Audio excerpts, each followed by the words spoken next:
কারাই ইয়াজুজ মাজুজ। ইয়াজুজ ও মাজুজ মূলত মানব জাতির দুটি বিশাল সম্প্রদায়।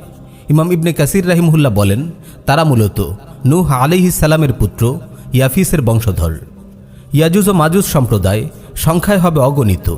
মুসনাদ আহমদে সহিহ সনদে বর্ণিত হয়েছে, রাসূল সাল্লাল্লাহু আলাইহি ওয়াসাল্লাম ইয়াজুজ মাজুজের দৈহিক বৈশিষ্ট্যের বর্ণনা দিতে গিয়ে বলেন, ইরাদুল ওয়ুজুহ, সিগারুল উয়ুন, সুহবুশ শিআফ, মিন কুল্লি হাদাবি ইয়ানসিলুন, কাআন্না ওয়ুজুহাহুমুল মাজানুল মুতরাকা। তাদের চেহারা প্রশস্ত হবে, চোখ ছোট ছোট হবে, চুল লাল কালো মেশানো হবে। তারা প্রতিটি উচ্চভূমি থেকে ছুটে আসবে। তাদের চেহারা দেখে মনে হবে যেন সুপরিসর বর্ম।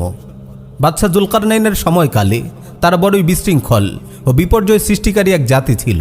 তারা অন্যান্য সম্প্রদায়ের উপর ব্যাপক ধ্বংসযজ্ঞ ও লুটপাট চালাত।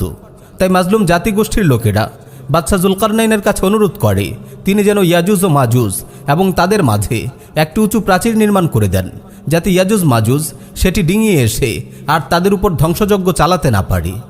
প্রিয় ভাই ও বোন, এখন আমরা বাদশাহ জুলকারনাইনের নির্মিত সেই প্রাচীর নিয়ে সংক্ষেপে আলোচনা করব।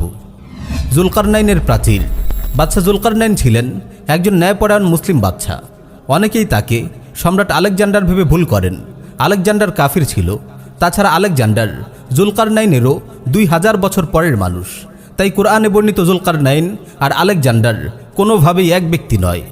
পবিত্র কোরআনুল কারীমে সূরা কাহফের 92 থেকে 97 নম্বর আয়াতে আল্লাহ তাআলা জুলকারনাইন ও ইয়াজুজ মাজুজের ইতিহাস বর্ণনা করেছেন।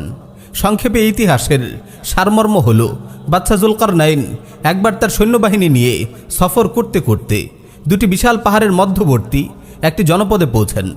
অনেক মুফাসসিরদের মতে জায়গাটি তুর্ক অঞ্চলে, বর্তমান আর্মেনিয়া ও আজারবাইজানের কাছে কোথাও অবস্থিত। এই দুই পাহাড়ের মধ্যবর্তী কোনো গিরিপথ ধরে ইয়াজুজ মাজুজ সেই জনপদে হামলা করত এবং লুটতরাজ চালাত। বাদশাহ জুলকারনাইনের বিশাল সৈন্যবাহিনী এবং শক্তি ও পরাক্রম দেখে তারা তাকে অনুরোধ করে, আপনি ইয়াজুজ মাজুজের অত্যাচার থেকে আমাদের বাঁচান। আপনি তাদেরও আমাদের মাঝে একটি প্রাচীর নির্মাণ করে দিন, বিনিময়ে আমরা আপনাকে কর আদায় করব। কিন্তু মহান বাদশাহ জুলকারনাইন আল্লাহর সন্তুষ্টির জন্য কোনো ধরনের বিনিময় ছাড়াই তাদের জন্য একটি প্রাচীর নির্মাণের ঘোষণা দেন। তিনি উভয় পাহাড়ের মধ্যবর্তী ফাঁকা স্থানে লোহার পাত রেখে ফাঁকাটি বন্ধ করে দেন। তারপর হাপড় দিয়ে আগুন জ্বালিয়ে লোহাগুলোকে গরম করেন এবং তারপর গলিত তামা ঢেলে দেন।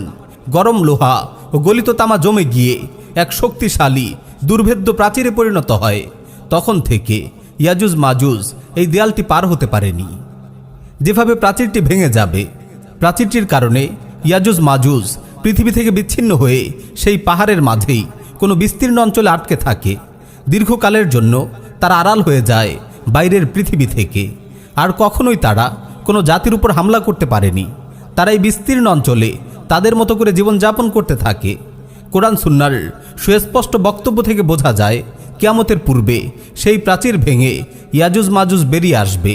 কোরআনের ভাষায়, ইদা ফুতিহাত ইয়াজুজু ওয়া মাজুজু ওয়া হুম মিন কুল্লি হাদাবি ইয়ানসিলুন, যখন ইয়াজুজ মাজুজকে ছেড়ে দেয়া হবে আর তারা প্রতিটি উচ্চভূমি থেকে দ্রুত নেমে আসবে।